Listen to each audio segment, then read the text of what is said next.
Ladies and gentlemen, please be seated. Good morning.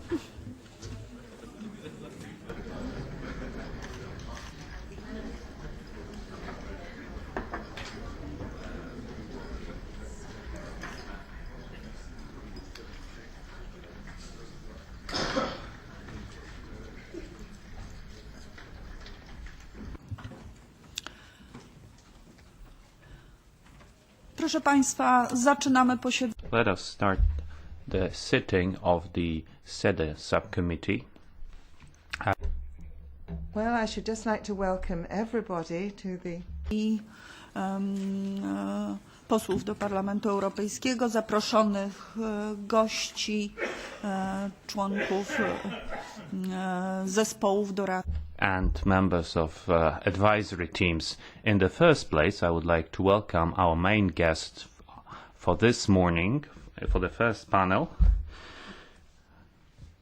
the head of the Military Committee of the European Union, General de Rousiers. General, please allow me first to have the agenda approved. Let me remind you that this meeting is being interpreted into the languages of permanent members of our subcommittee.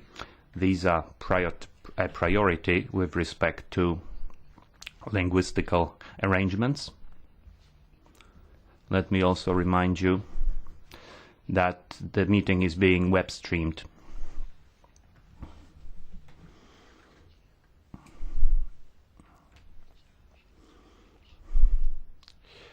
Have you got any remarks to the draft agenda as submitted to you by the Secretariat? Please go ahead. No? If no remarks, the agenda is adopted. Now I would like once more to present General de Rousiers, Chief of the EU Military Committee. As you know, it is the main body of the Council, giving advice to the High Representative, also responsible for monitoring and looking into proper execution of the EU mission. I'm sure that because of challenging issues we have to face, the threat to our common security, contrary to provisions within the EU security strategy of 2003, instead of belt of secured, ruled by law countries around our common borders. We do have burned borders or fire around our borders, both in eastern neighborhood, in Ukraine, and many other places like northern Africa, Middle East. Today we'll be able to discuss the challenges in Syria and Iraq and the threats posed by ISIS. General, I'm sure you'll be able to address all this issue, also give us your views on ongoing mission and ability to respond to these challenges, taking into regard instruments we do have provided within treaties. Monsieur le Général, vous avez la parole. Oui. Madame la Présidente, merci. Madam Chair, thank you very much. Ladies and gentlemen, members of the European Parliament, it is a great pleasure and honour for me to be here with you today and to respond to your questions on the military aspects of European action. As During the 2 years that I have held this post, I have already had the experience of this type of exchange, which I think is very important. From the Sahel to Iraq, from Ukraine to Syria or Libya, but also more broadly with the spread of the Ebola virus, the severity, the complex nature and the scope of the crises which are facing us could lead, if we're not careful, to our European frontiers becoming unstable and also the frontiers of our close neighbours. Therefore, we need to review our approach to the problems of security and defence. That's why, as chairman of the European Military Committee, I should like to let you know how the different chiefs of staff of the European armies view these issues. I, of course, am representing them. But I should also like to look more broadly at the operations which we are carrying out and the responses which we hope to come up with within the framework of the Security and Defence Committee. First of all, let me tell you something about the international situation as we view it. Our analysis of the threats which are facing us goes beyond the framework of individual states and countries. It's at the core of our job, defence, protection of our territory and protection of our people.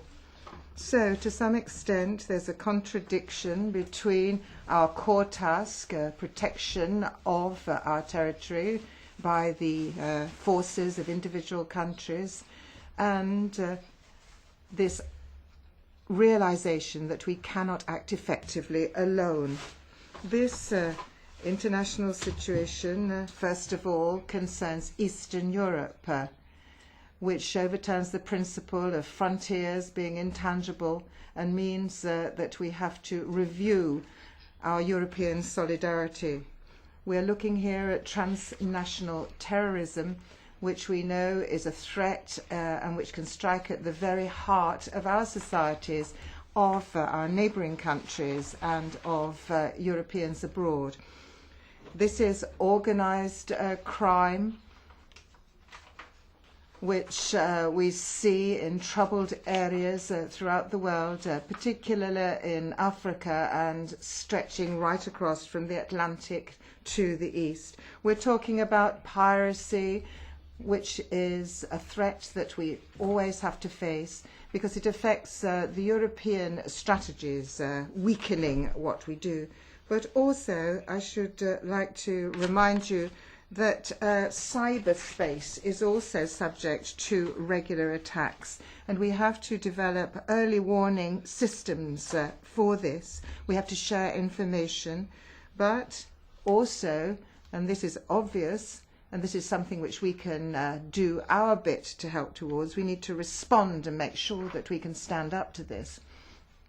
So with this broad overview, how can we actually tackle these threats and these crises?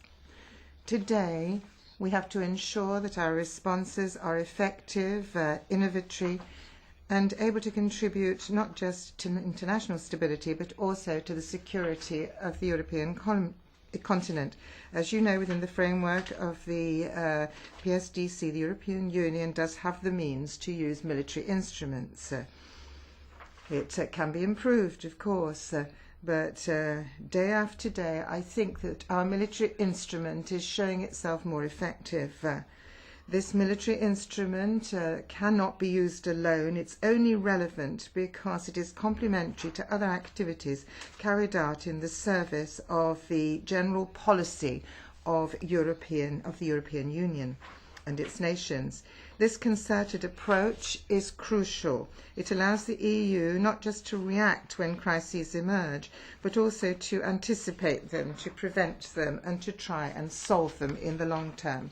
Nevertheless, it's a good thing to remember that there is no European army in the classical sense of the term, and there cannot be such.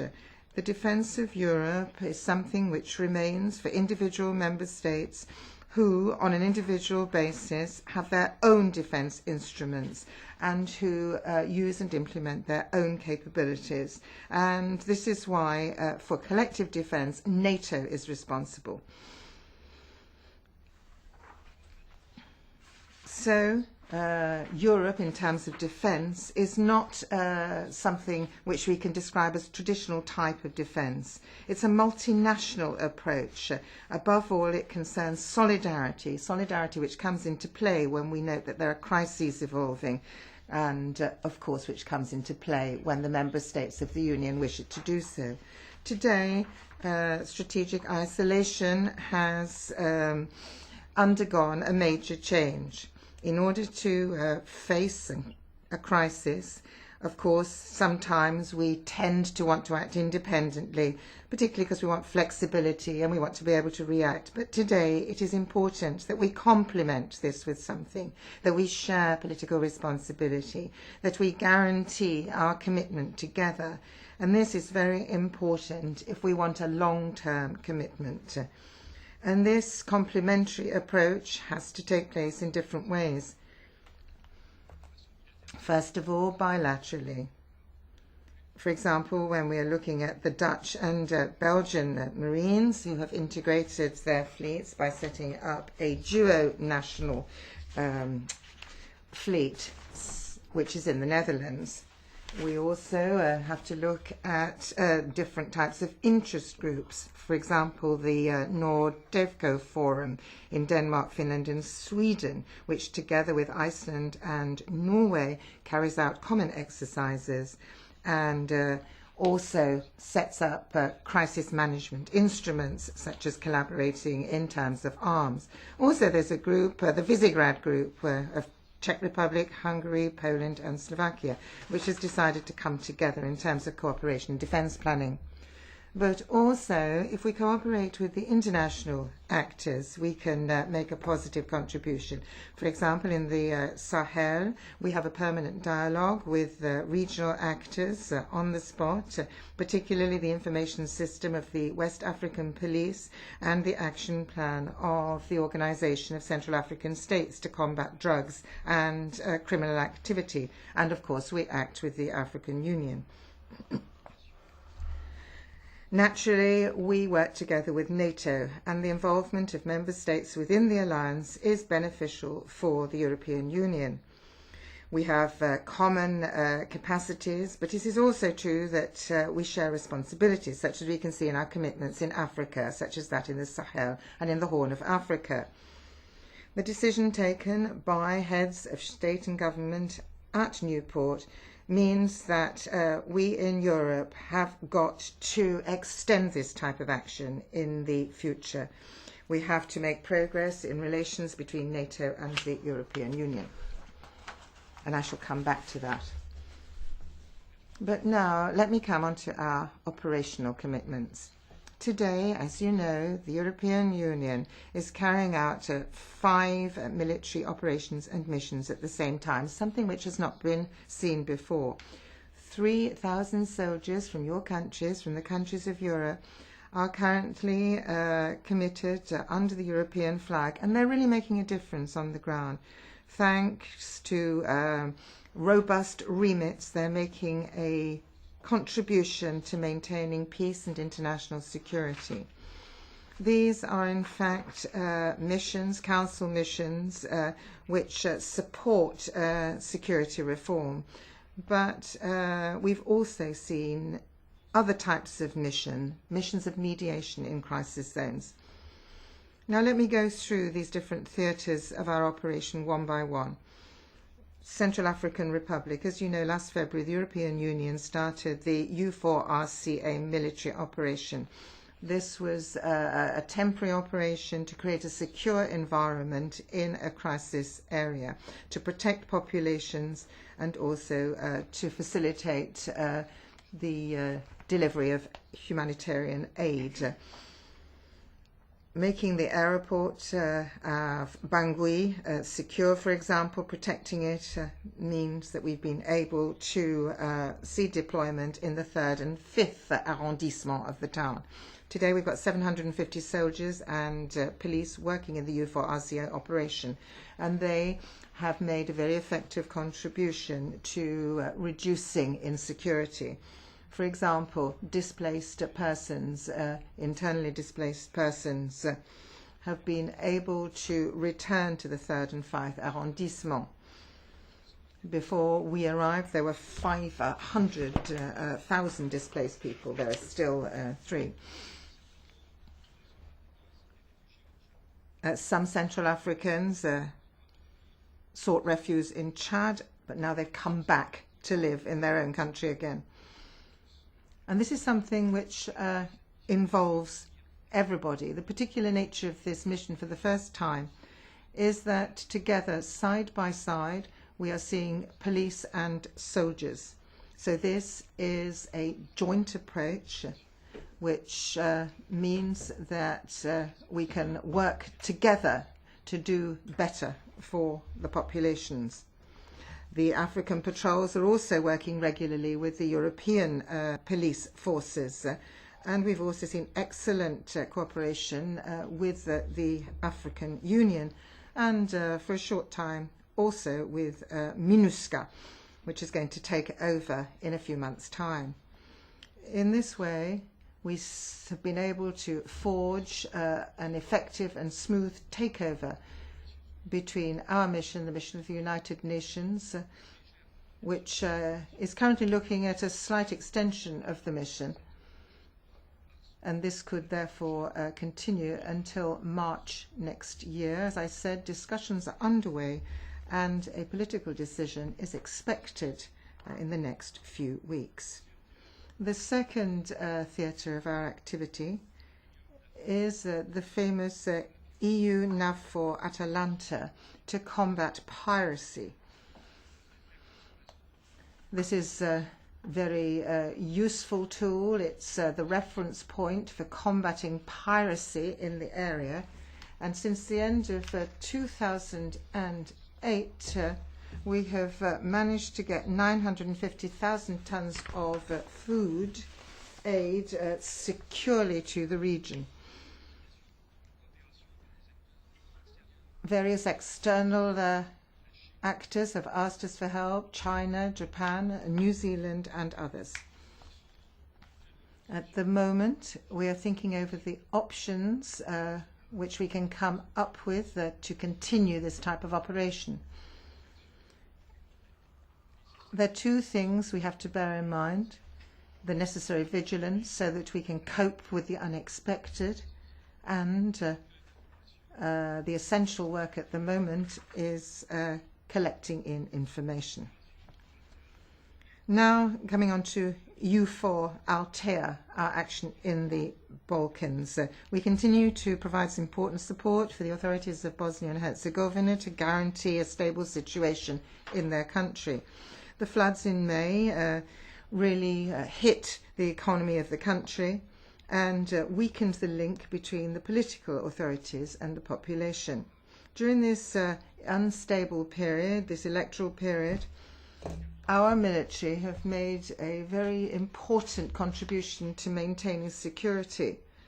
We are continuing our training courses with the Bosnia-Herzegovinian military, and also we are working together with NATO in Afghanistan. Now, our third mission is to reduce the stock of arms and ammunition in Bosnia and Herzegovina, and this is something which is very important. Now let me come on to the mission EUTM Mali. This is very complex. It's changing all the time, and it was in February 2013 that we launched 2 very effective actions. The first of this was the training of the military in Mali. We have formed the 5th Battalion already. We're training trainers also. And what we are trying to do is move towards a situation in the future where the Malians themselves can take over. And as far as the Malians are asking us to do so, we are trying to ensure that there is the strongest possible ethnic diversity in each of the contingents that we create. But of course, our missions are not just training missions, they are aid missions, and we are working towards helping the establishment of a new army. We are advising the Malian authorities. This is crucial for us. It was very important to ensure that the Malian authorities would be able to take over in the end after our mission of counselling was over. In Somalia, the EUTM mission took part in a seminar relating to the transformation of its army, and currently training activities are underway, looking at command, logistics, in different areas which we decide upon together with the Malians and of course for the Malians. Now in Somalia we are also carrying out training. The EUTM in Somalia, as you know, is deployed in Mogadishu. Between now and the end of the year, 1,400 Somali soldiers will have been trained in the Al Jazeera camp. And this is in addition to the 3,600 others which were in Uganda from 2010 to 2013. Training the Somalian National Forces principally involves command, training activities, but also international humanitarian law, human rights, and the protection of civil populations. As in Mali, what we are working on is the re-establishment of a new army in the service or for the service of the government and the civil authorities. As in Mali, in Somalia, we have set up an advisory body which is working with people in Mogadishu. We're working together with others who are there on the spot, the UN and African missions, also with the African Union and others who are involved in Somalia. Now, just to take stock, I don't want to go into all the details of these missions, but just 3 points. In each of these operational theatres, the military instrument has shown itself effective, but also flexible in a security situation which is constantly changing. In each of these theatres of operation, solidarity among Europeans is particularly obvious and is increasing on a daily basis. And this shows that Spain's decision to take over from France at the head of the EUTM Mali mission is the right one. And other countries also, after Spain, are going to take over. This I think, shows how important Spain's contribution has been in Mali, but it also demonstrates solidarity and understanding of the commitments made, the responsibility which we have shown, and the readiness to undertake risk. I think that another very important thing is that Europe, working in the defence area, has made a difference, and it will make a further difference in very complex situations. But the chiefs of staff of the army are, of course, involved in other areas nationally. That goes without saying. And also in terms of coalitions which are made from time to time and under the Atlantic Alliance. I want to look at the different areas carried out by the Military Committee at the request of others. First of all, solidarity. is the key word. As we know, budgets are particularly stretched, defence budgets at the moment, and so it's difficult and probably impossible for most member states to reach the 2% of the budget for defence and 20% of investment, which everyone is aiming for. But what we need to do is to ensure that we are ambitious and we show solidarity. This is something beneficial for all of us, for all member states of the European Union, but also for NATO. It's not a question of spending more. It's certainly not a question of spending less, but it is a question of spending better. And in order to look at this properly, we need to view it in a simple, determined fashion. And this is the object of the framework document for cooperation in defence planning. This is the document which is being drawn up at the moment. It's been drawn up by the European Defence Agency together with an external consultant, and it is a document which is very important, among other things, because it involves an aspect which I feel is essential and which is supported fully by the Army Chiefs of Staff. And that this is not just an activity which involves arms and equipment, but involves capacity, lifelong capacity.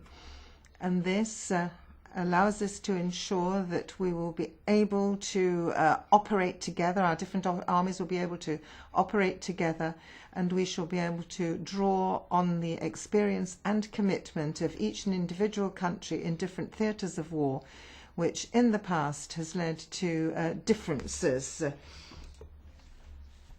Secondly, it's important that sovereignty applies where we have it. It's often necessary. And 20 years ago, when we are talking about setting up a European air transport, 5 nations involved, this is something which we couldn't envisage. Now, this idea of using our resources in an optimum way, of pooling our instruments, of preparing future models, this idea is not something that we want to outgrow itself, but we want to see this nucleus of an idea grow in other fora. And the Nordic countries, for example, are working towards a similar structure to the European air transport structure. And I think that it's important that countries understand that cooperation between small groups is important and does not prevent them from ensuring that they carry out the proper activities that they are there for. But this European air transport structure allows us to work towards the solution of urgent crises as they emerge. Thirdly, we want to ensure that we give priority to cooperation and convergence of needs when necessary. Not to have particular individual equipment, but to ensure that we're working towards compatibility. We're not trying to establish a European army with European military equipment, but what we want to try and do is that when the chiefs of staff tell us what their needs are, we look into this in terms of complementarity. So this cooperation is very important, and if the political authorities adopt this approach before the end of the year, then we shall see better dynamism in the area of cooperation, I'm certain. The next point I'd like to look into with you is the work which the Military Committee is doing in conjunction with the Military Defence Committee. Among the different types of cooperation, I would just like to pinpoint 2. Firstly, in the context of our military operations, what we are doing is supporting various operations, providing logistical aid, and also when we're looking at command and control areas when the operation is first launched. So in the context of existing agreements, we can ensure that the contracts which we have with others are more flexible and the costs are kept down, as I just said. But we're also working with the agency on capacity. As you know, what we want to do is to increase efficiency and the interoperability of our armies for the future. The Military Committee is making a significant contribution to one particular aspect, drones. As I said previously, we need to focus our efforts on air drones because these are used more and more. You only have to think about the use of drones in the Democratic Republic of Congo by the United Nations or in the north of Mali, let alone the commitment of drones in Ukraine. So these are very complementary to reconnaissance platforms, and we have observation satellites and combat aircraft.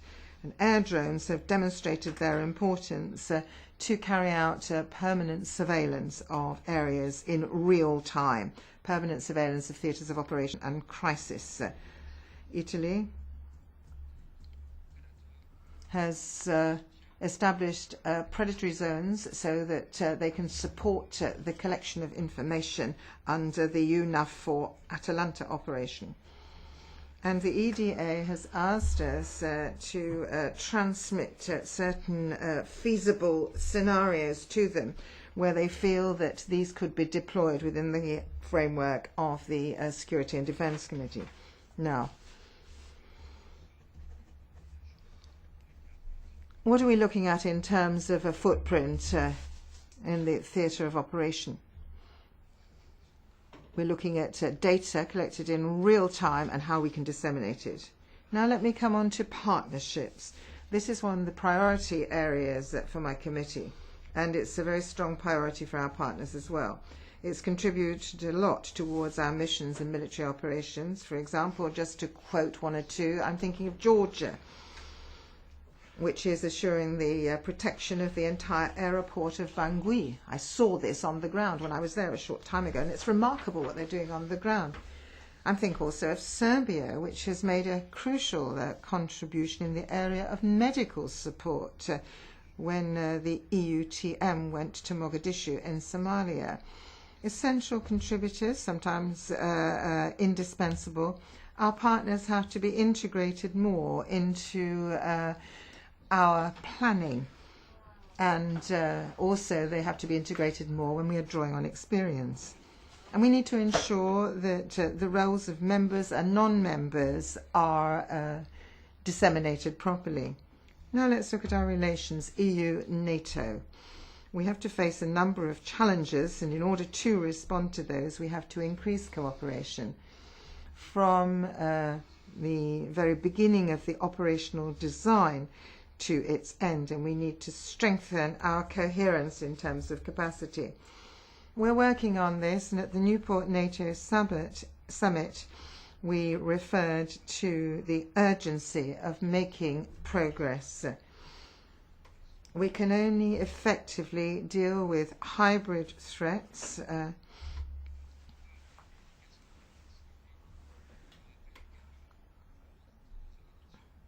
by calling on more than one organization.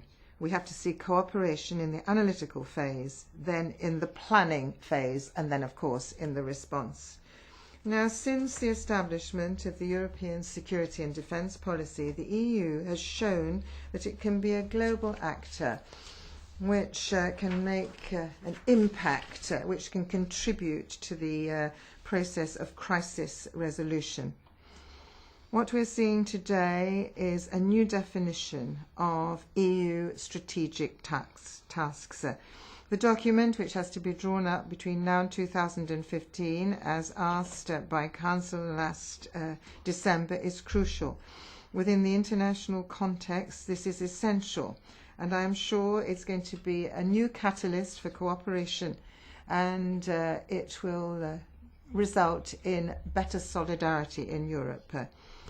Among other subjects, I do hope that this issue is going to be brought up by you and passed on to others, because Europe is only the nations which make it up. It only exists because of its diverse nature.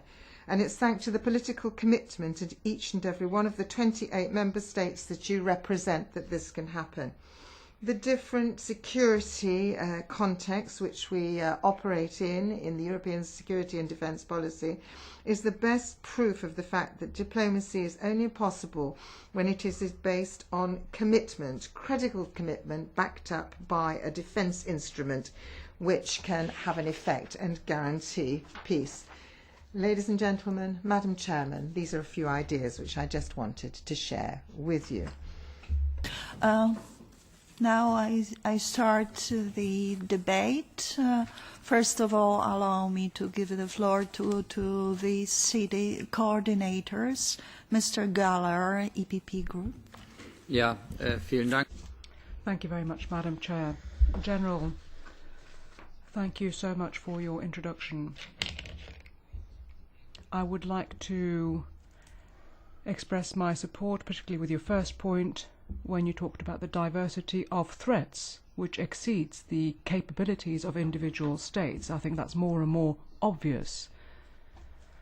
And in addition to that, I would like to say the following, using my own words: we need effective diplomacy, and for that to happen, we need a toolbox. We need all the tools in the box at our disposal.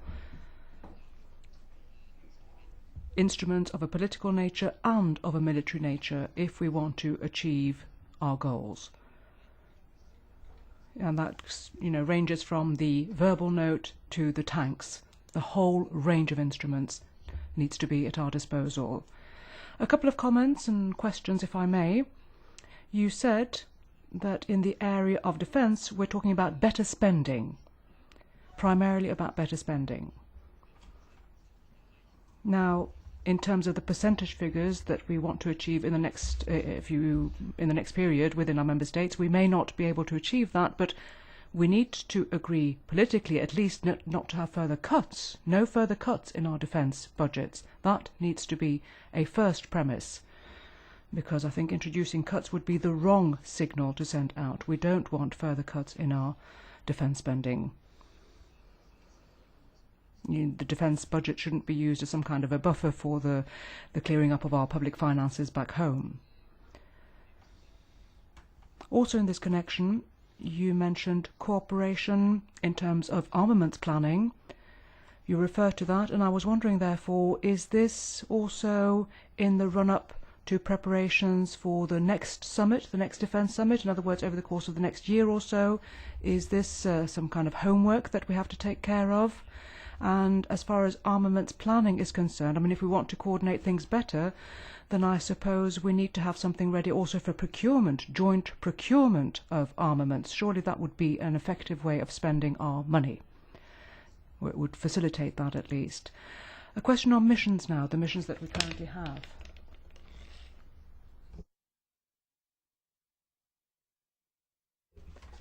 The current Athena mechanism and the financial burden that is shared by member states.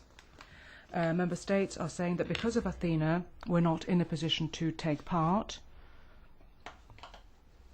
And if we use the grid, the percentage grid that we usually use in the EU, it would be possible, it would be feasible, but costs lie where they fall, and if that is the principle you apply, then we can't afford to take part, unfortunately.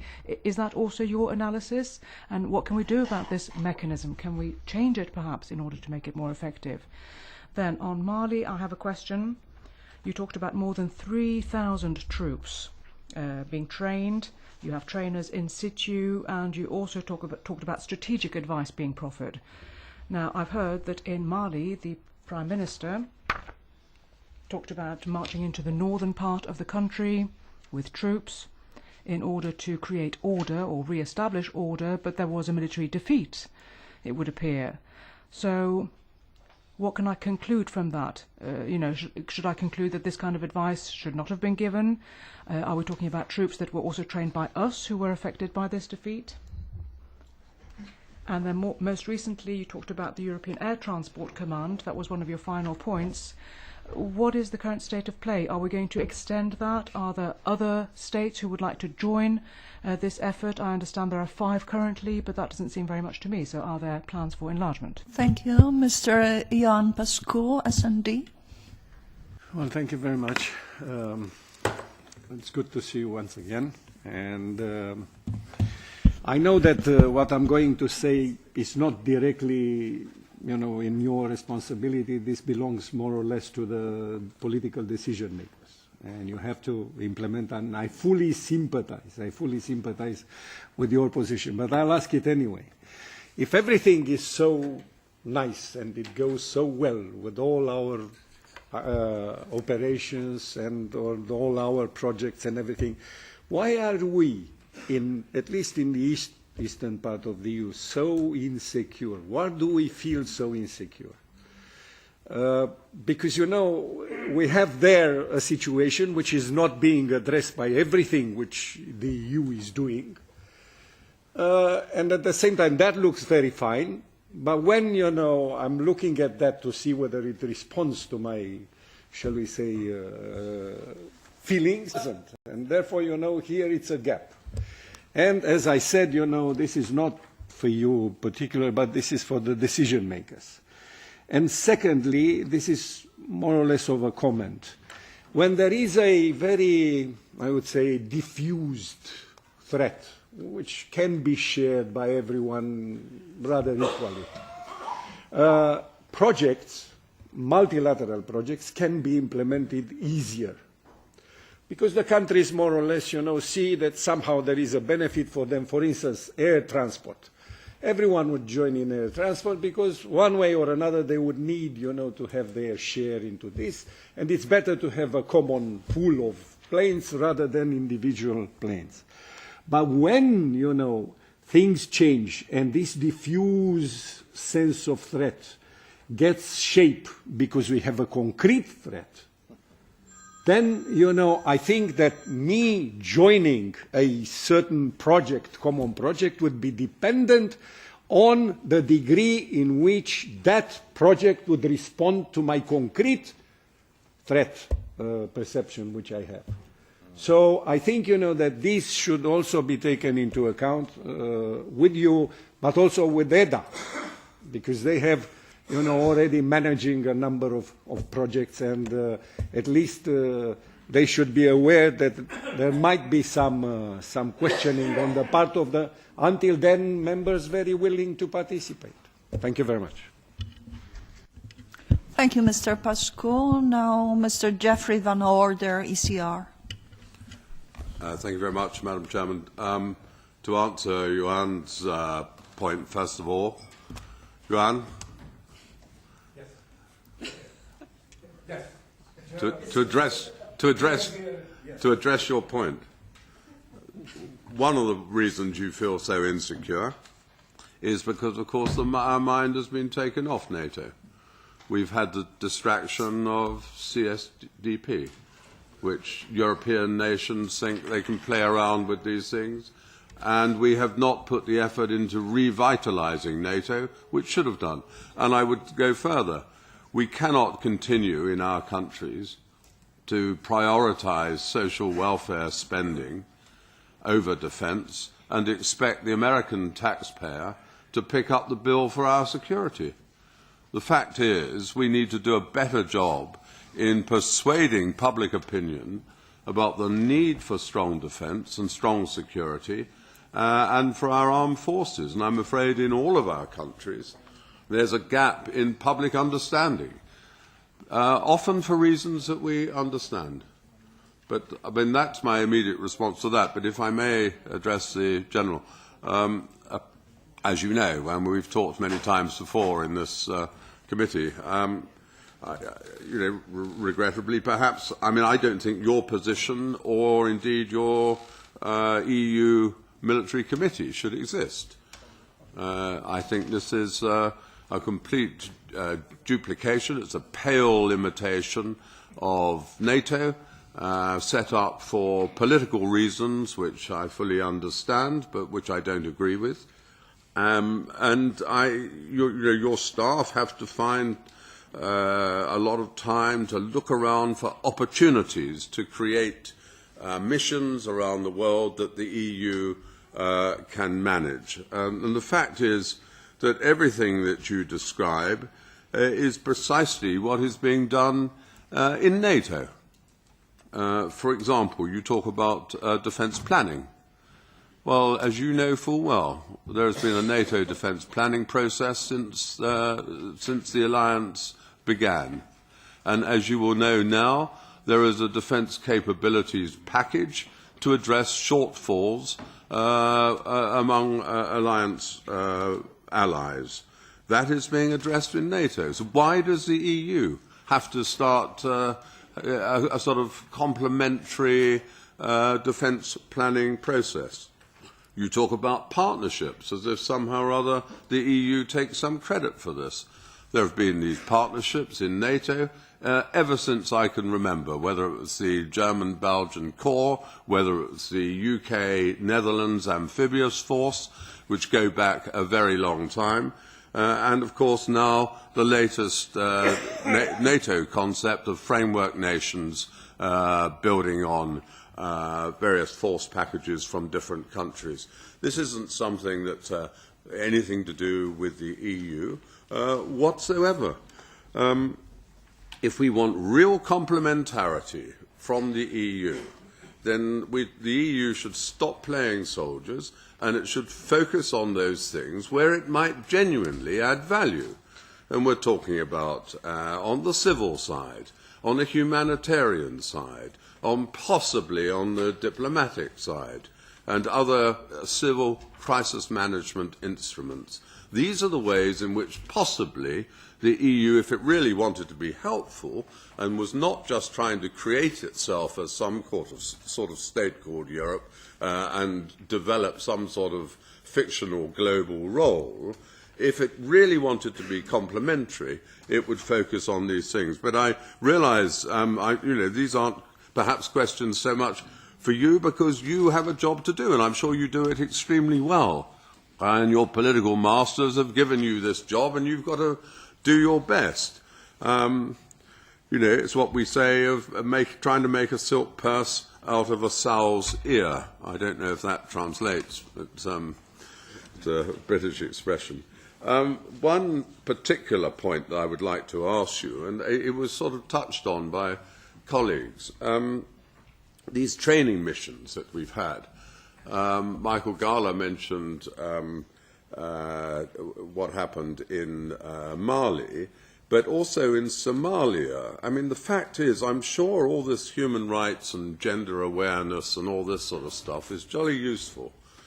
But when it comes to the real crunch, I wonder what value it is. And the fact is that the results of these training missions have not been terribly good.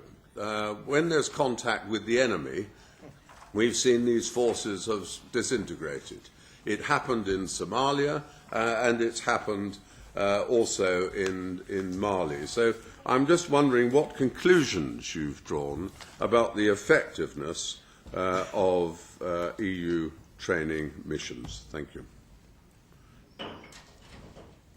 I know that Mr. Pascu wanted to respond to this, but could you agree to take the floor after coordinators? It's just a small round. I think it will be wise. I would like to engage into a very long debate between you. And we would preserve the state of happiness of our colleague Brigadier Van Orden, not 2 more minutes. There is certain East European loyalty as well. So, Madame Bodil Caballos, please. I'm going to speak Swedish. I have a question concerning pooling and sharing. We received 300 proposals concerning pooling and sharing. 300 proposals, but only a dozen are actually being implemented from what I've understood. So I'd like to know how that work is progressing, pooling and sharing. And then I have a couple of specific questions. They concern the Republic of Central Africa, Mali, but also Somalia. A couple of questions on those. When we intervene in a military conflict with military means, because all other means have failed, we go in with military troops because we want to put out the fire, so to speak, but surely our task is also to build up sustainable peace, a lasting peace where there will be no requirement for military means. That is our objective, surely, and I understand that the EU missions have that as an objective too, and therefore I'd like to know specifically what kind of work are you doing on the Republic of Central Africa and on Mali? What are you doing in order to, do that confidence building work that needs to happen in these countries to make sure that the conflicts behind these armed clashes can be dismantled? What kind of specific tangible work are you doing on that, on confidence building? In other words, the work that is necessary for you to then leave and not have to return subsequently with military means. And then on Somalia and Atalanta, I understand that one of your missions is to supervise fisheries. Now, in specific terms, how does that pan out? How does that work, bearing in mind that there's an awful lot of illegal fishing in this area? Thank you. Thank you. Mrs. Lösing.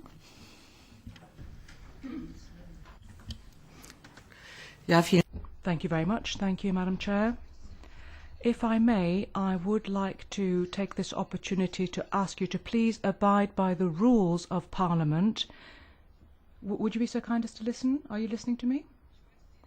So, once again, I wanted to ask you to please abide by the rules of Parliament, even when you're talking about my political group.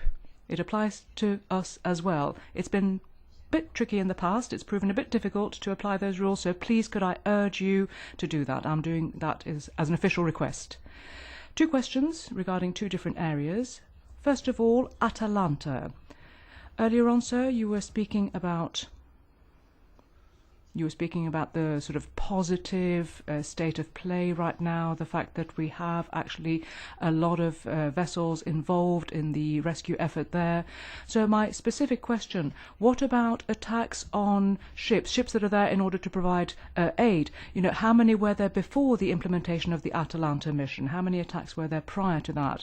And then secondly, concerning piracy and the Atalanta mission, the operational area of the pirates has, I believe, changed, has shifted. Would you share that analysis, that there's been a shift there? And then defense budgets or military budgets, a question on that. You said that we don't really have, we don't have a united European army. We have the member states, and member states second, if you like, their troops. They make them available. And under those circumstances, it's a little bit difficult to say, this is what NATO requires, this is what the EU requires. The line of demarcation isn't so clear. Now we're looking towards the NATO summit as well. You know that the United States of America have said that military budgets should be 2% or increased to 2% of our GDPs. At the moment in Germany it's 1.3% in Germany. So that means we're talking about moving from 32 to something like 47 billion in terms of our budget for military spending. That doesn't quite fit in with what you've been saying here today, or does that mean that you're actually in agreement with NATO? I'm not quite sure. I wouldn't tend to agree with Mr. Van Orden. My line of approach is not the same as his. I think I'm more concerned about transparency. But I think that the people in the countries concerned should know what this is all about, what we're really talking about. I'd like transparency. Thank you. Very short ad vocem of Jan Pascu. Thank you very much. This being answered, by somebody whom I didn't expect to, it's a good surprise. But I would start by saying that my question should not be construed in any way as indicating a change of philosophy and consequently even a group membership. No, I intend to keep my philosophy and to stay in my group. All I wanted to say was, that EU has to do with defense. The problem was, that we should gear under the new developments, we should try to gear more our efforts in this field towards the needs of the countries, especially those, who are confronting the new threat. So that was my idea. When we joined NATO, to protect directly our defense. When we joined the EU, we joined it for different things, but we joined it also because indirectly it was strengthening our defense. So somehow, NATO has to do, EU has to do with defense too. Now, we have a pre and post conflict in which both, in which the EU would be most proper to be active, pre and post conflict. But for the countries which are EU members but non-NATO members, I think that even the conflict phase is to be dealt here primarily, because of course there are plans in NATO to take care of Sweden and other countries, and there are partnerships which are strengthening and so on and so forth. But still, legally speaking, they would have to come to us to ask for defense. So I think, that from this point of view, and we have debated this so long, and I don't expect, that my colleague Van Orden would be convinced by me, but I wanted to make clear what I meant. Thank you very much, Madam President. Thank you, Mr. Donjon. Oui, merci Madame la Présidente. Thank you very much, Madam Chair, and thank you, General, for your very comprehensive overview. Just a few words. Our colleague, Geoffrey Van Orden, has come back with the same convictions. I welcome that. The same verve, if you like. I certainly welcome that. Now, he did make one point, namely that it shouldn't be the US taxpayer who should foot the bill, who should pay exclusively for European defence. On that point, I would say it's not up to the European taxpayer either to sort of subsidise the US armaments industry.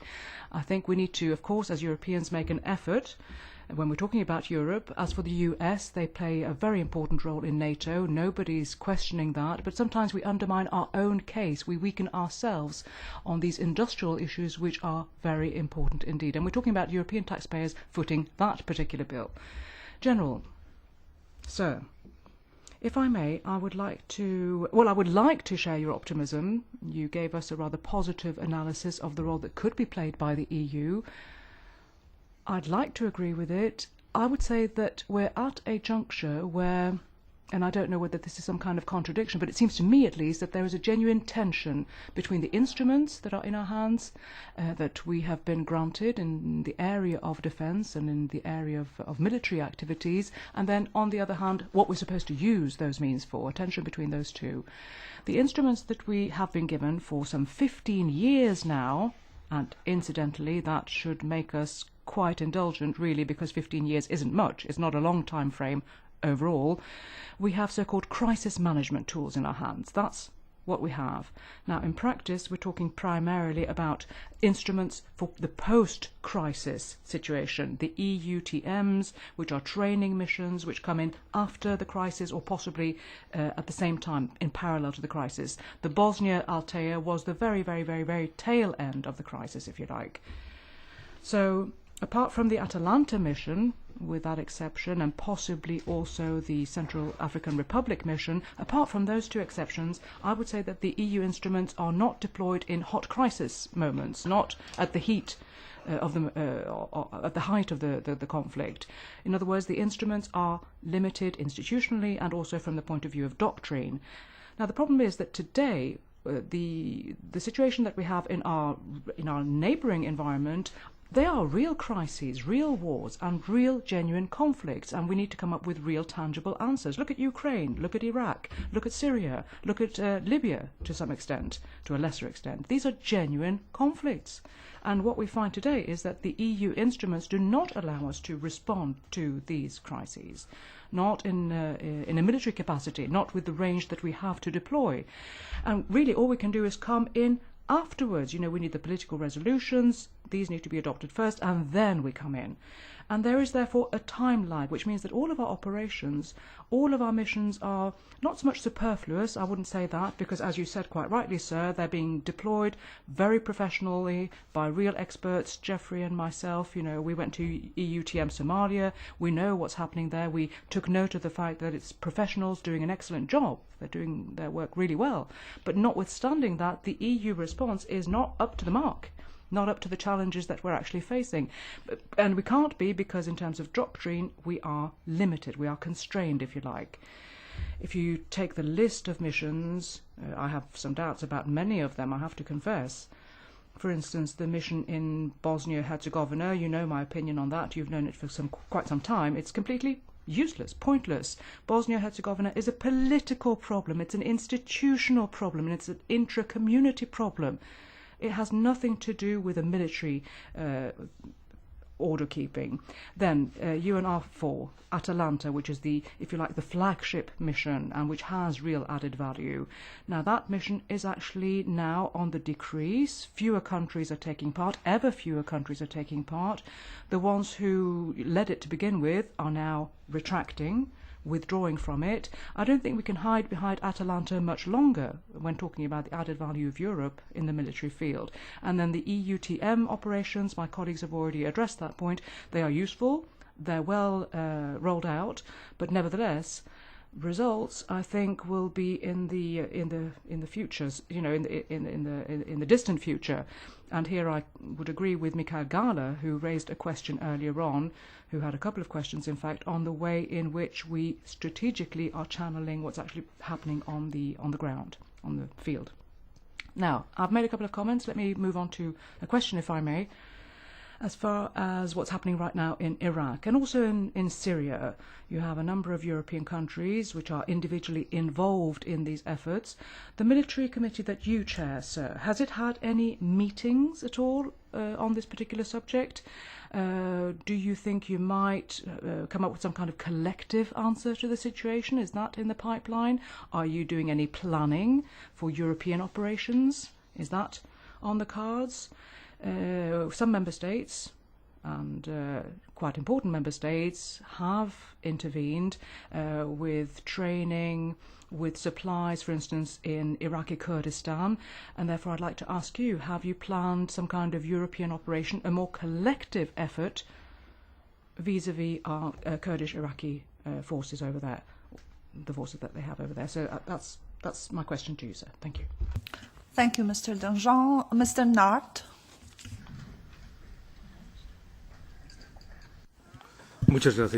Thank you. One of the points in the article on the creation of the military committee is specifically of fundamental importance for me. That's the strategic issue and the issue of potential risks. And I am going to mention 2 points in particular. And I'm surprised at how people are surprised at this. I'm referring to the explosion of Islamic terrorism in Mali and the explosion of the new caliphate in Iraq. General, you have extensive military experience and experience in what acting in the context of the Sahara means. And you know well that in order to mobilize on all terrain, a lot of work is necessary. In the northern of Mali, at least 4 trucks are necessary. Weapons are not there either, and they have to arrive through Libya. And my question is the following. How is it possible, when the Gaddafi regime fell, with the knowledge of all the military experts, and you as a Frenchman, in knowledge of all the confrontation between Libya and France in the context of Chad, you knew what a huge powder keg Gaddafi had built between Matisara, Tugat, Mursuk, on the border between Niger and Libya. How is it possible that there had not been a minimal effort at gathering intelligence in order to stop the transport by medium and heavy weights? I'm not talking about the Toyota vehicles that are running around the desert. I'm talking about medium tonnage vehicles, 3/4 of a ton or more, like Limok. which require rather complex tracks because they have to be accessible paths. And for you who know that Libya is not so easy to access from Niger or from Chad, wasn't it possible to stop the paths along the Niger border or some particular routes when we're talking about convoys and especially logistical convoys? There couldn't be a terrorist attack or even a massive attack. If we go into the context also of the new caliphate in Iraq, we're surprised at how everyone in the West seems surprised. They're surprised that they find themselves facing a strategic and logistic operation that requires a massive advance of hundreds of vehicles, which once again requires an immense capacity in terms of logistics and fuel, without there having been the slightest prediction in regard to this. I have enormous respect for the military because you pay for the errors of politicians with blood, and I'm not saying something against or making criticism of the military capacity. I'm speaking about ourselves. Where do we find the fundamental issues of military operational capacity, which is found in gathering information? Where is military intelligence? How does military intelligence work? And do you understand that we need to work in further depth on something of fundamental importance, which is not reaction, but preliminary action as a consequence of military intelligence? When I'm talking about I'm not talking about terrorist informations of timely importance, which are rather difficult to control, but about massive military operations. And as the last point, I wish I could be more optimistic, but you know very well that what happened in Mali was thanks to the operational capacity of the French army and the presence on the ground of the Chadian army. The Malian army is a bad joke with minimal operational capacity. We want to parade them through the training ground, just like in Somalia, and then they melt like sugar when they face an enemy. In the case of Somalia, not only did they dissolve, and instead they joined their own tribes, which are in the forefront of the clans dominating Somalia. When we're trying to train soldiers, we need to train effective soldiers. Thank you. Mr. Kukan. Thank you, Madam Chair. General, thank you very much for coming to this committee and providing us with very comprehensive information on the activities you are doing. I would like to ask you two questions. First, we are starting the second legislative term after the Lisbon Treaty came into force and after the Office of High Representative was established. How would you assess your cooperation with the EEAS and whether some lessons were learned which would be used in the cooperation with the incoming High Rep Madame Mogherini?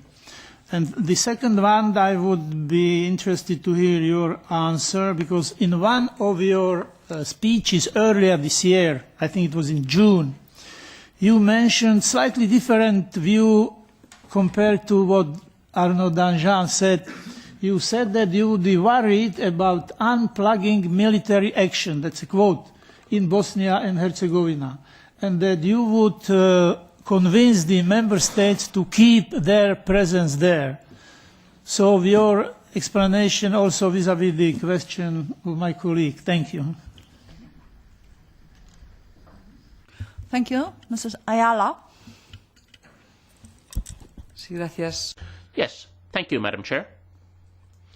I would just like to say that this is the first meeting that I've attending. I have worked in transport more in the past, but I'm very interested in the frameworks that concern logistics, which is one of the points that we have said has historically been a weak point as far as the ability to mobilize European defense.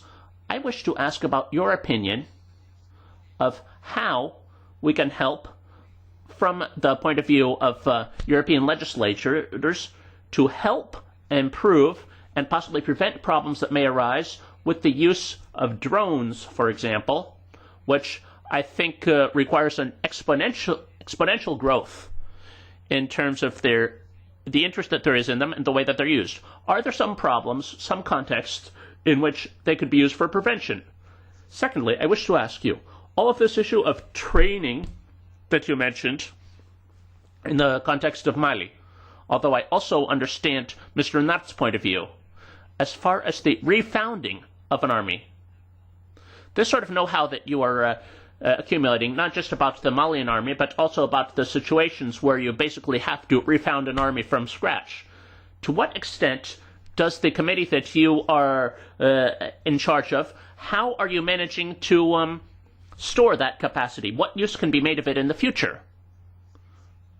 And as for another point, I agree with Mr. Nart's wise words. In what way could we develop some instruments tools for prevention? Because the fact is that we are only working on what is perceptible and where there is greater involvement of post-crisis tools. But the fact is that we also deal with these situations. Are there some situations in which we could prevent a crisis? And if so, how can we help from there in order to develop that capacity? And then, in this framework document that your committee is preparing, together with the External Action Service, are there some points that could give us the possibility of supporting your work that would be functioning on a more preliminary basis, along with your committee and the experts on European defense? Thank you. Thank you. Marek Jurek. Dziękuję, Pani Przewodnicząca. Thank you very much, Madam Chair. General, thank you. Most military operations which you mentioned carried out under the flag of the European Union are located in Africa, mainly in West Africa, partially in Somalia, in the Horn of Africa. That also relates to piracy combating. These are very important issues, however. I very much appreciate especially what France is doing in West Africa to guarantee security in that region. The situation in the Sub-Sahara region is one of the main political problems of the modern world. But Mr. General, you used the word solidarity a few times. Thank you for this. Solidarity as a categorical imperative of our activity, of our action. And as Mr. Pascu said, we would expect a more strategic interest of in the security of Eastern Europe, of what is happening in our neighborhood in Eastern Europe, because we have to have a strategy here.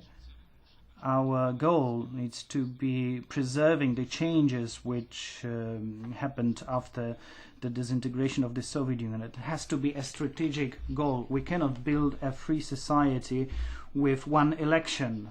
Domination doesn't stop with a formal dissolution of a given structure that served that domination. We know the Russian military doctrine from 1990s, the close neighborhood, the close foreign countries which undermine the sovereignty, and in the 1990s negating the right of alliances for these countries. We also know the doctrine of intervening in the neighboring countries under the pretext of protecting Russian-speaking population, although it is not really about protecting Russian speakers, which has much broader scope than the Russian state, just like English is spoken in many countries. It is, in fact, it is about protecting Lenin monuments.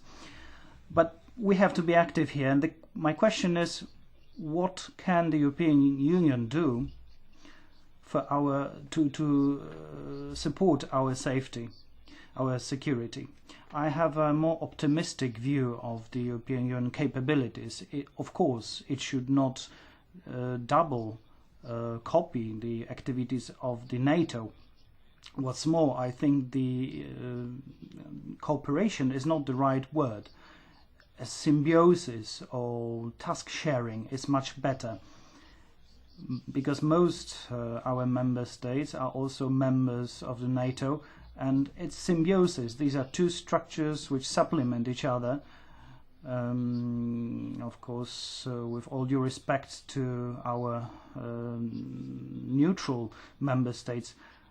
But this is symbiosis. 6 years ago, we had a war in Georgia. We didn't even try to propose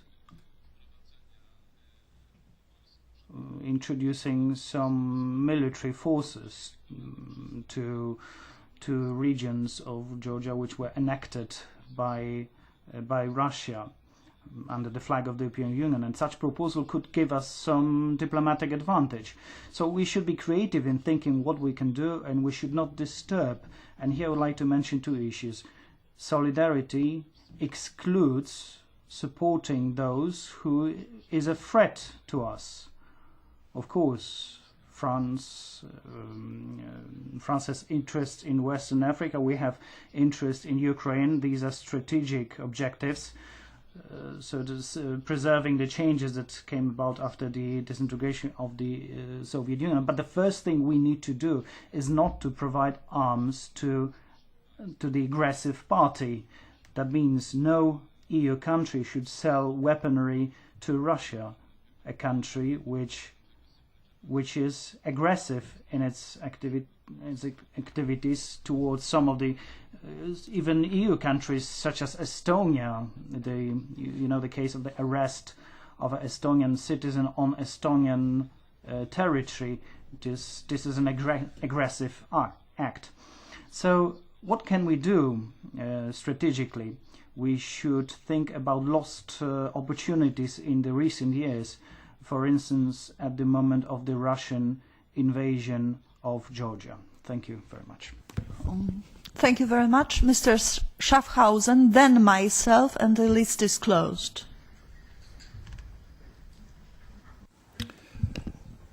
Merci, Madame la Présidente. Thank you, Madam Chair. General, sir.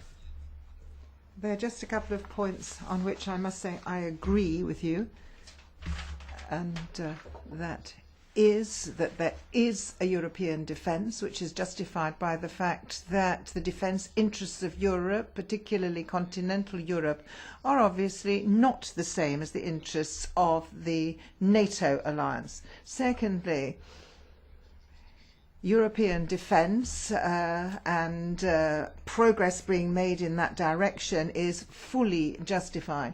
Secondly, the question that I would put to you is, do member states currently contribute enough to the various missions in view of the fact that these are urgent missions?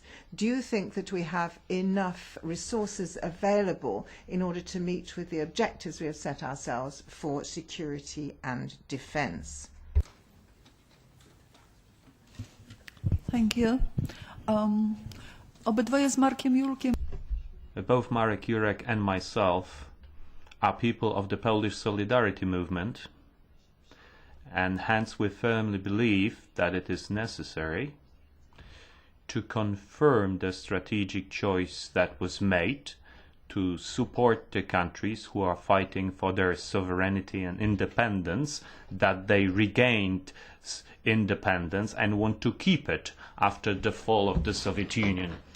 And it is obvious it is necessary to confirm this choice and to support that. And I wanted to focus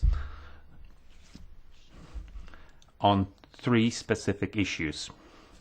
Yesterday evening, I came back from a trip to Kiev, which lasted several days. There, I spoke with many political figures,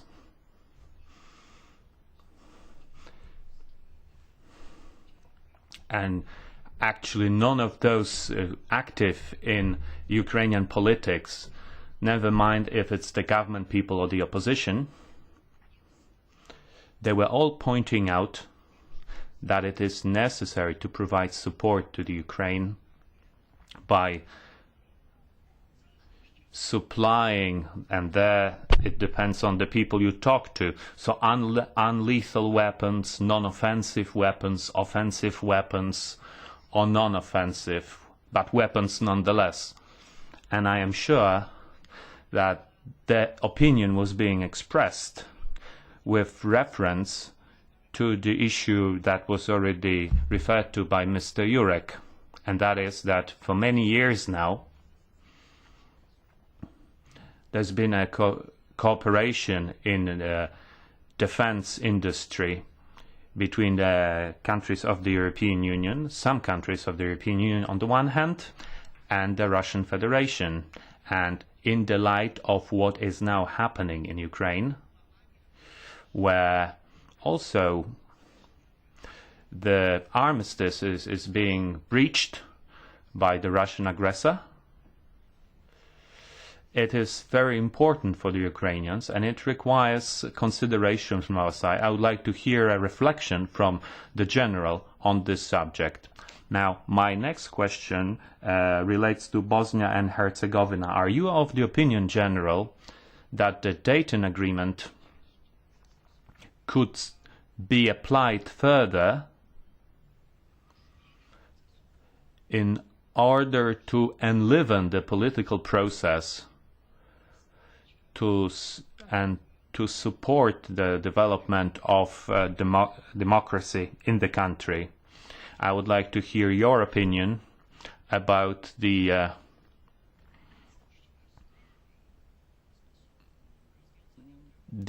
ownership of the military and the legal situation behind it. And my third question, finally, about ISIS, Syria and Iraq. We are going to hold an important meeting in the afternoon together with the AFET committee, and it will be devoted to this subject exclusively. But let me point out that ISIS is now the richest terrorist organization in the world.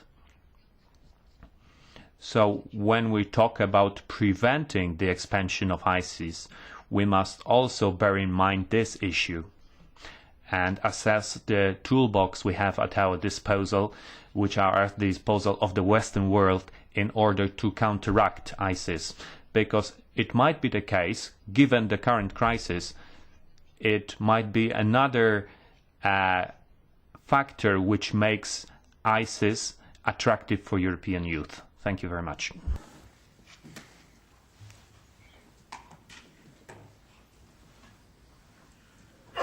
General, floor is yours. Madame la Présidente, Mesdames et Messieurs les... Madam Chair, members of the European Parliament, ladies and gentlemen, thank you very much for your comments and your questions, which demonstrate how important your committee is and what the challenges of the security situation are. Perhaps I could just run through the questions in the order in which they were put to me. First of all, Mr. Galler, on the 3 points, burden sharing between Europeans. This is something of major concern for the whole operation, for the Army Chiefs of Staff. I don't want to go into too much detail, but it is important to realize that when we start thinking through what sort of commitments the armed forces are going to have, the first thing which comes up in the course of discussion which I have with the different chiefs of staff is this issue of common funding. This common funding does not solve everything, but it is certainly a factor which ensures that we can help on the one hand, and which actually pushes the discussion on the true subjects a little bit into the distance, because those are the most important points. Different states have different ideas about missions, and this twin-track approach is something which we have to make progress on as well. This is something which we can do within the context of the review of the Athena process, which we are discussing with member states at the moment, and which by the end of the year we should see progress on. Of course, it's only going to be moderate progress, I'm convinced of that, but nevertheless I do think that we could build a certain number of bridges here. It's logical that We have forces which are there waiting to be committed to a mission if necessary. We have to look at the financial, human and political issues, of course, involved in all our commitments. And this is certainly something which comes up for discussion within Europe, within NATO, and it's a debate which we have to have together from both sides in Brussels. You mentioned the issue of Mali, and others mentioned this as well, how effective what we are doing has been, and how we can help train soldiers carry out their mission properly. We've had 2 training missions in Mali and Somalia, either at the request of the nation itself, and when we're looking at that, France's proposal has been to work alongside the battalions which have been established. I think it's very important when we hear people saying that the Malian armed forces are the combat forces. No, what we're saying is that we have been training the forces so that they are effective and that they work and behave as they should do. I don't know whether you can say this is a military or political decision, but that's one thing. But the other thing we have to look at is the command structure of this operation, which was one of the most efficient operations from a military viewpoint. We are not there to totally re-establish the Malian army. What we are doing is training soldiers, and from the training of individual soldiers, that expertise is then passed on to the group as a whole. And this has a direct impact on the nation, the government, and the population. So within the collective grouping, the individual activities and behavior of each soldier is important, and this is what is contributing to the whole.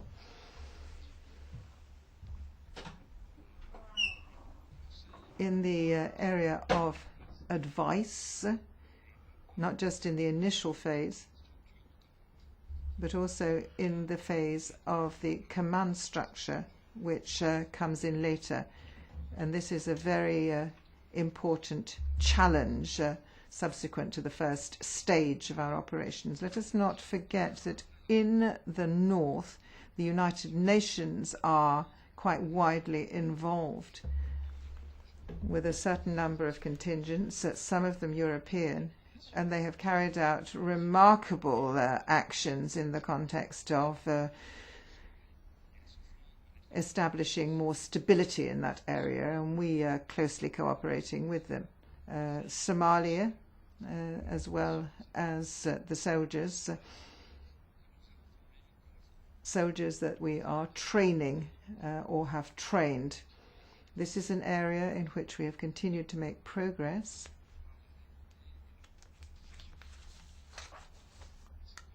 We're looking at the outcomes of our various activities, but as you know, the details are complex.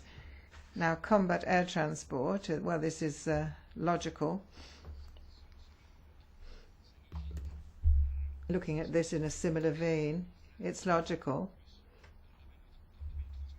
because it's not possible to do more in the air transport system. If you look at all these groups like Star Alliance and One World, etc., it's in some ways similar. We have to reassure each individual government that, if necessary, resources will be available. Our European air combat system covers 5 countries. France has been able to carry out activities in Libya and Mali as a result, and it has been by sharing the burden, the entire burden,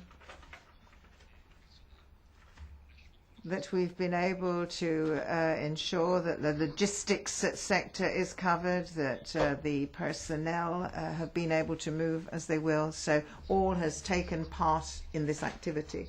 And really, this is a true expression of solidarity. Mr. Pascal,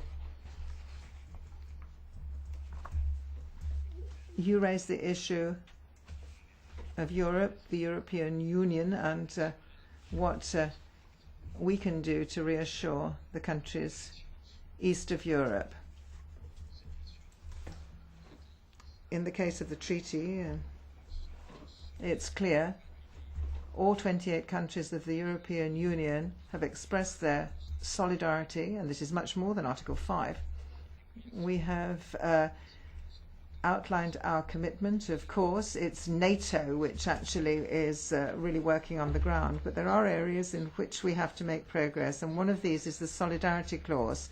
I'm referring to this because everybody is looking at this in terms of natural catastrophes. When we're looking at what we're faced with at the moment, the increased emergence of cyber attacks and thus cyber defense, lead us to realize that we may end up with considerable instability of European countries, and that not by military means. And it's not the Atlantic Alliance which could do anything about this, because above all it's within the context of a civil commitment where we as military personnel can also make a contribution.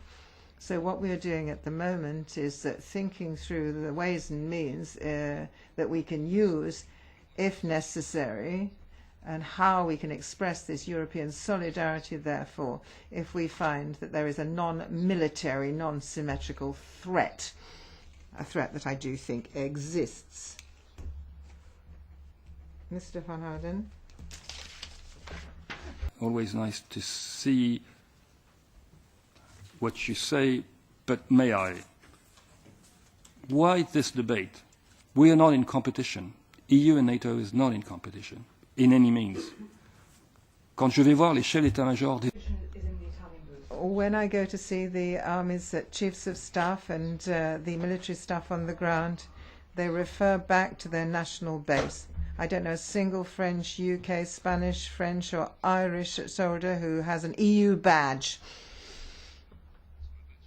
They've got a national badge because it's individual countries that are committing them to a particular theatre, deciding whether it's relevant, required or not. Thinking of Georgia, for example. NATO has never said that they want to send a mission to the Central African Republic.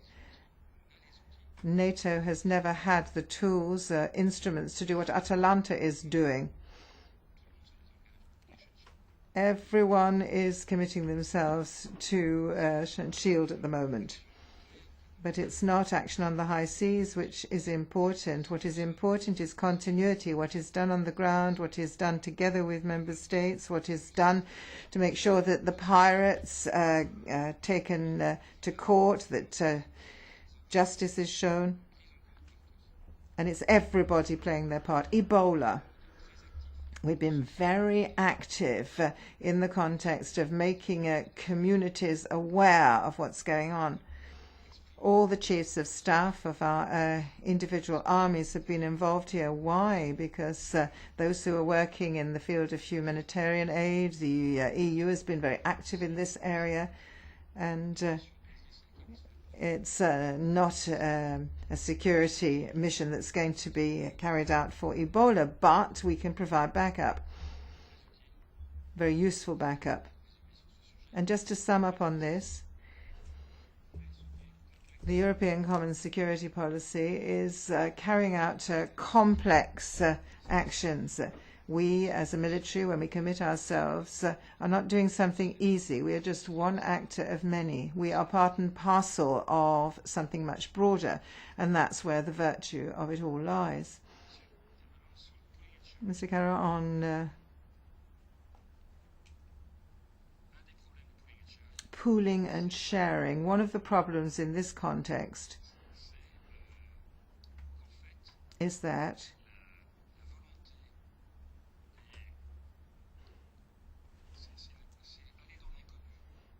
we are taking a step into the unknown. Therefore, it is very difficult to persuade politicians, but above all the ministers of defense, the ministers of foreign affairs, and the chiefs of staff, that it is a good thing to do, that pooling and sharing is a good thing to do. Thus, we have a list of projects, but those which have actually been implemented are much shorter or far fewer than the ones that are on the list.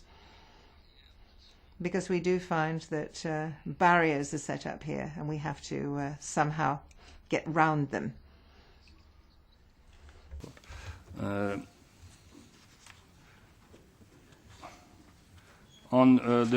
Il y avait une question sur l'Irak et la Syrie. There was a question on Iraq and Syria. What are we doing in that context? What the committee is doing is trying to ensure that everyone is aware of what is going on. This is not just something which applies to Iraq and Syria, by the way, but what we are trying to do is to make people aware of what is happening throughout the globe.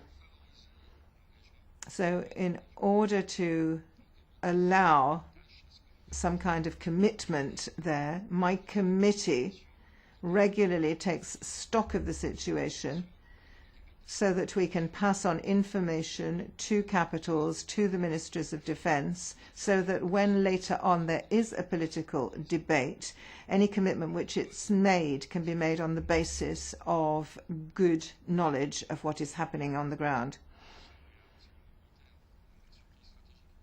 What about surprise, strategic surprise?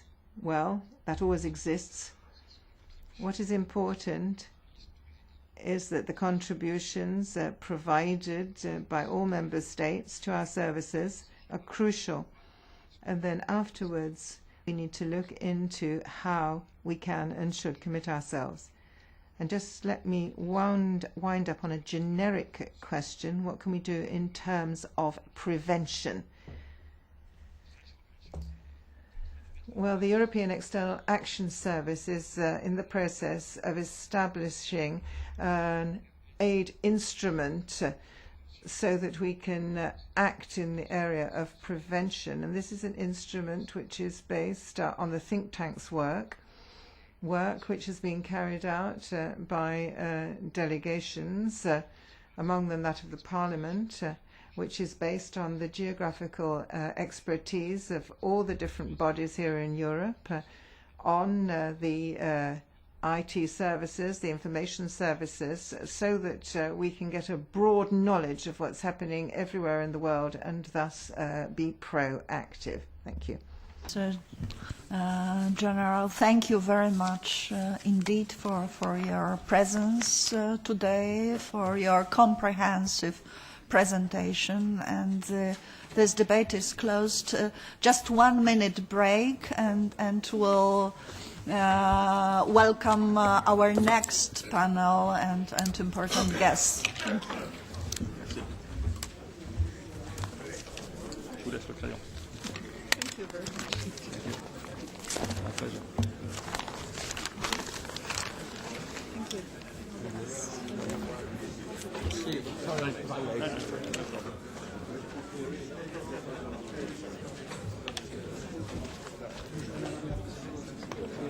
Excusez-moi, je dois un peu vous avouer que je suis un peu déçu parce que j'étais le seul qui n'a pas eu le droit de parler de la question. Oui, non, je l'ai demandé. Je suis un peu désolé. Vraiment, ça n'était pas sympa surtout parce que je suis le seul de mon groupe qui participe, même si je suis suppléant. Surtout, vous savez, quand vous ont fait le blocage à l'époque de la situation.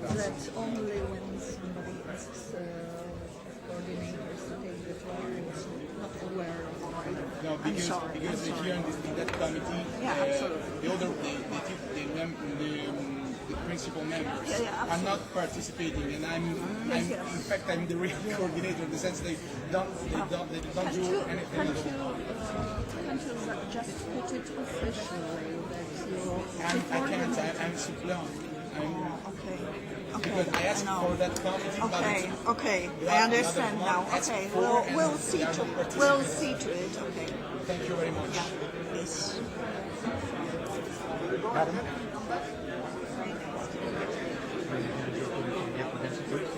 I'm former leader for my country in becoming of the European Union.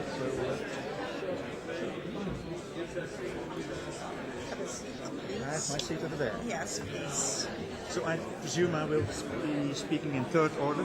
Yes. So that I can give some comments on Yes. I will be very brief because of the timing.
Ladies and gentlemen, please be seated.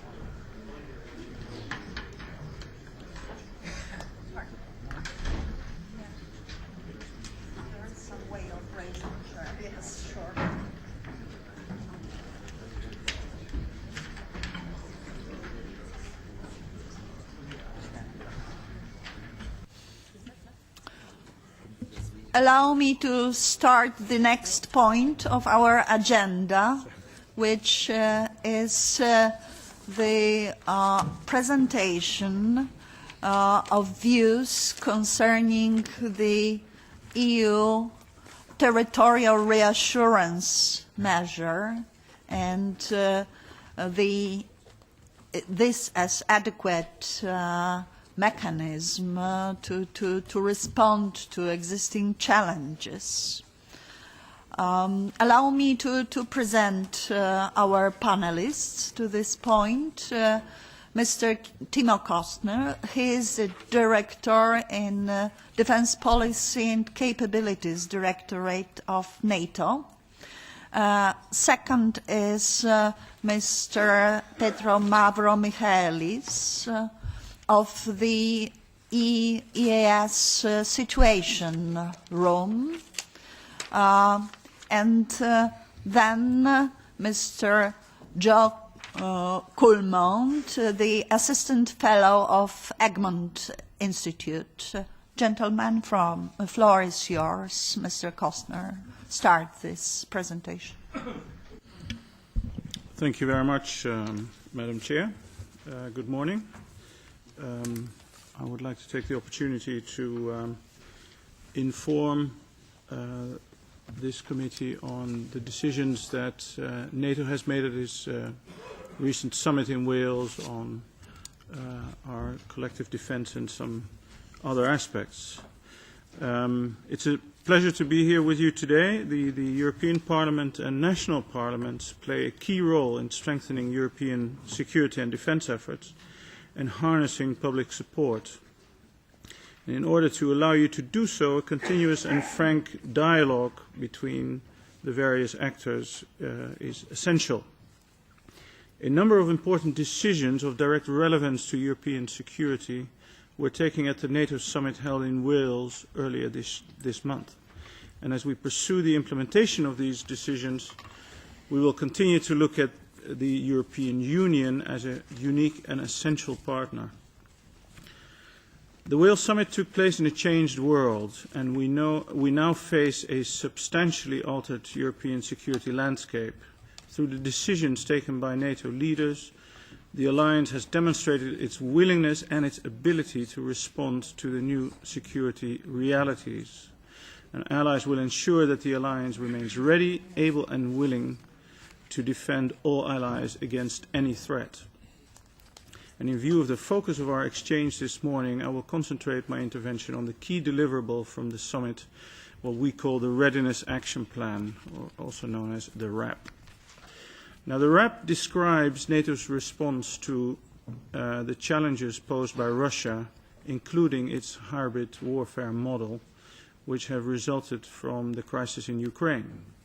It also equips the alliance with the necessary means to respond to all security challenges from wherever they may arise, including in our southern neighborhood, the Middle East, and North Africa.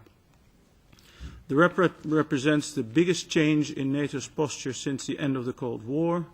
It improves both the readiness and the responsiveness of the alliance, including our preparedness to address all relevant aspects of a hybrid warfare scenario, and NATO's ability to support an ally or allies and coordinate with other actors and international organizations as appropriate.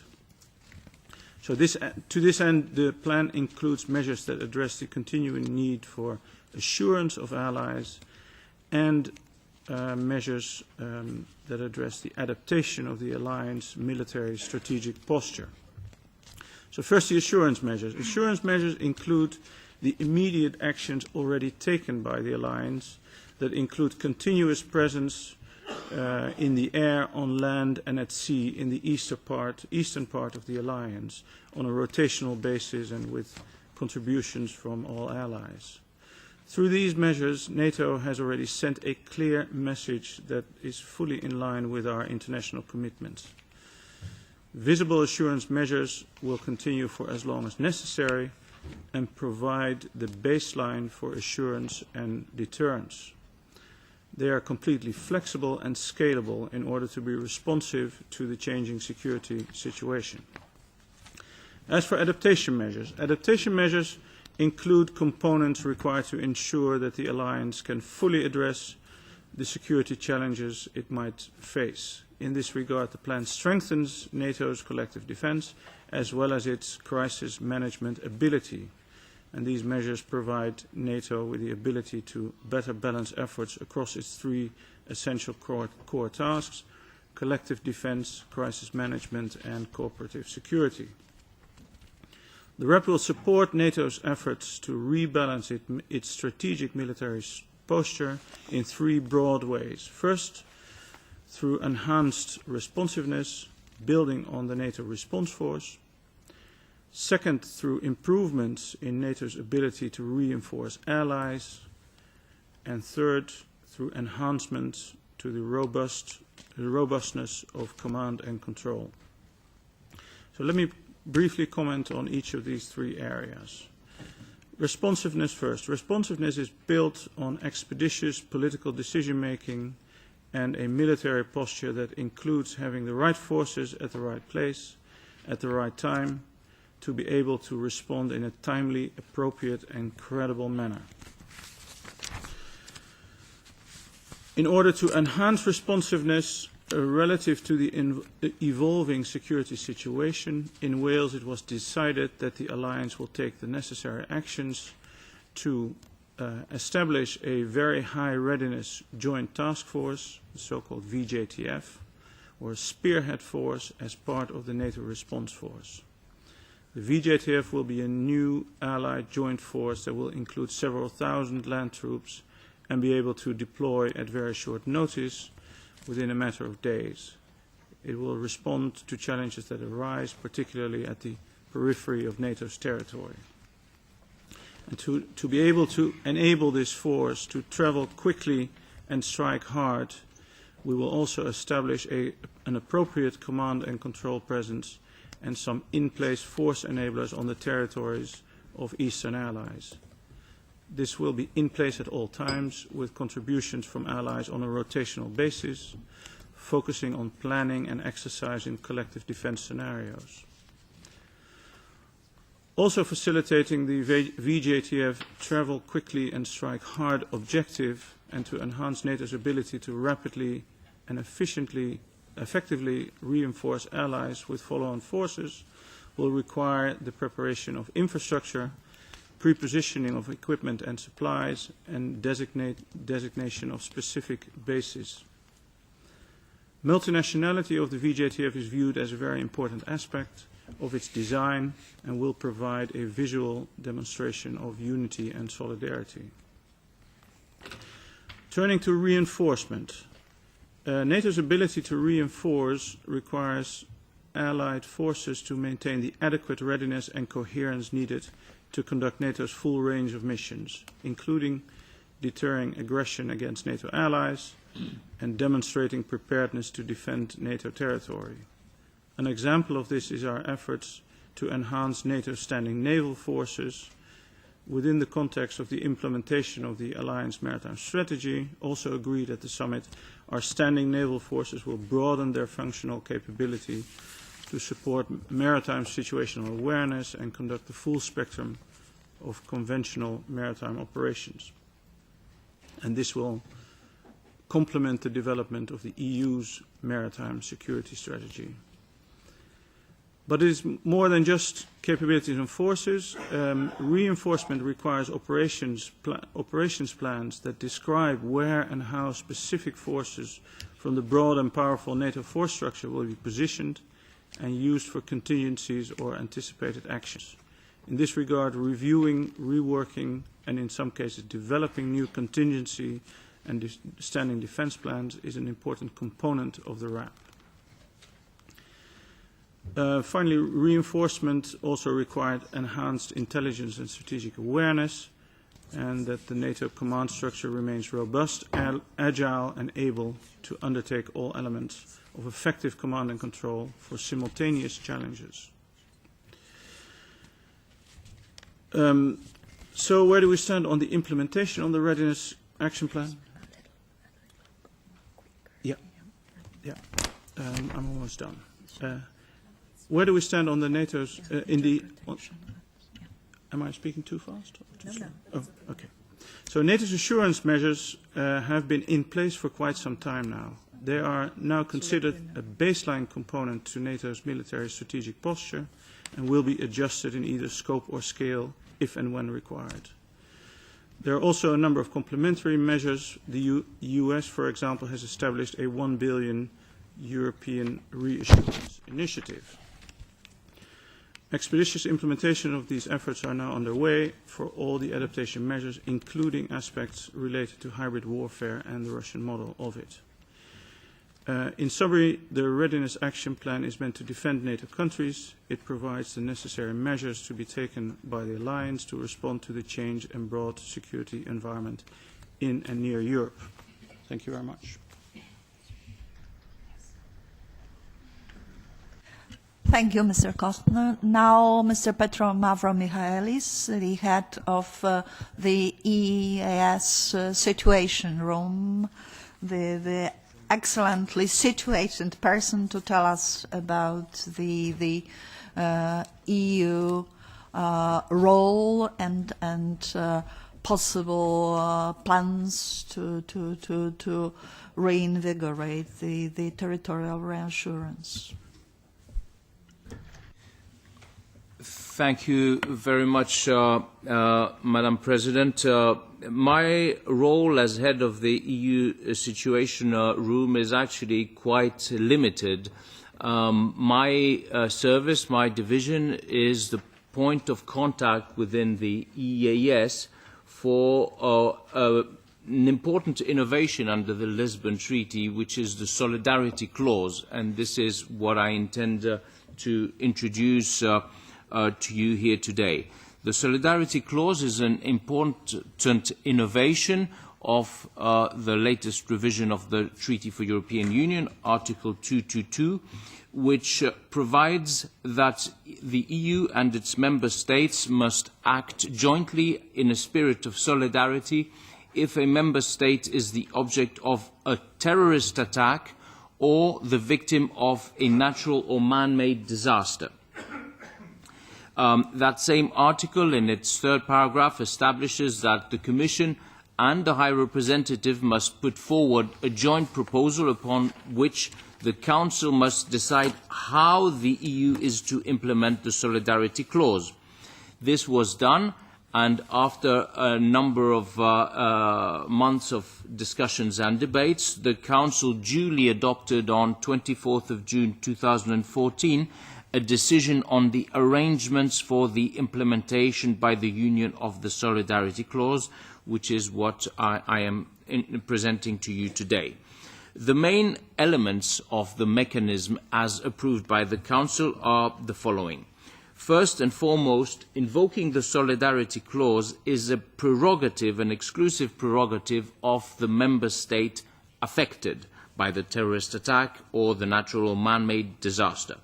While relying on existing instruments and structures, the decision adopted provides for a close cooperation of all relevant actors, both member states and EU institutions, who will work hand in hand for a rapid, effective and coherent response. The EU has a responsibility as a whole to mobilise all the instruments at its disposal. The Commission, as well as the High Representative, assisted by the EAS, shall identify all EU instruments and capabilities that can best contribute to the response to the crisis and take all necessary measures under their competences. The decision also provides for an immediate activation of the Integrated Political Crisis Response Arrangements, known as IPCR, a mechanism approved also in June 2013 by the Council. This will allow a rapid involvement of the political authorities across the EU in order for the Council to ensure strategic direction of the response and to take any appropriate action to the benefit of the member state affected. Upon invocation of the Solidarity Clause, the Emergency Response Coordination Centre, ERCC, managed by DG ECHO of the Commission, shall act as the central 24/7 contact point at Union level with Member States authorities and other stakeholders in close coordination with all other information networks existing within the Commission, notably those of DG Home and DG Sanco, as well as the EAS Situation Room. Turning now to the role of the EAS in general, you have to note that the Solidarity Clause covers both internal and external crisis and dimension, depending on the nature of the crisis. And to that end, the EAS might have a role to play. So whenever relevant, the High Representative and her services shall contribute by taking initiatives and providing relevant information and supports within their areas of competence. Once the Solidarity Clause has been invoked, the High Representative should take all necessary steps to identify and use all EU instruments that can best contribute to a response to the crisis. To that end, it shall identify military capabilities that can best contribute to the response to the crisis with the support of the EU military staff. For example, in the case of a natural disaster, the military resources could provide support to the civil protection units via the civil protection mechanism. The services of the High Representative shall also produce regular integrated situational awareness and analysis reports to inform and support the coordination and decision-making at political level in the Council.